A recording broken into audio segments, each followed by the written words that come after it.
قال. مساء الجمال والهنا يا حبيبتي. الو. قال. ازيك يا ست الكل، عامله ايه؟ الرقم غلط يا استاذ. هو وانا قلت مين اللي معايا الاول ولا سالت على حاجه؟ ازاي حضرتك؟ رقم غلط يا استاذ.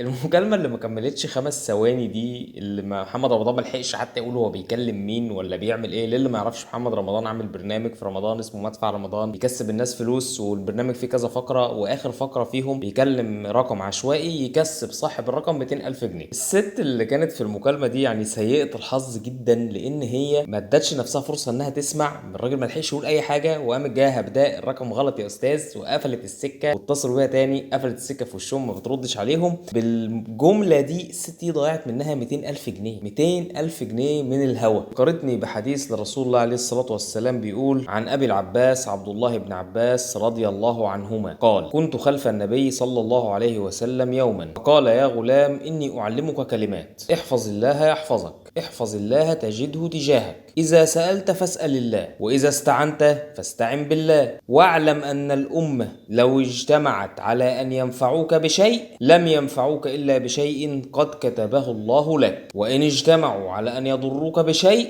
لم يضروك إلا بشيء قد كتبه الله عليك، رفعت الأقلام وجفت الصحف. صدق رسول الله صلى الله عليه وسلم. وفي قول آخر: اعلم أن ما أخطأك لم يكن ليصيبك، وأن ما أصابك لم يكن ليخطئك. سبحان الله، الرزق ده يعني مهما عملت انت رزقك هيجيلك، ومهما حاولت الرزق اللي هيجيلك لو مش بتاعك ما انتش هتاخده بإيدك. المكالمة بتاعت الست تجسيد حرف. يعني أنا أول ما شفت المكالمة شفت قدامي الآية، شفت قدامي الحديث.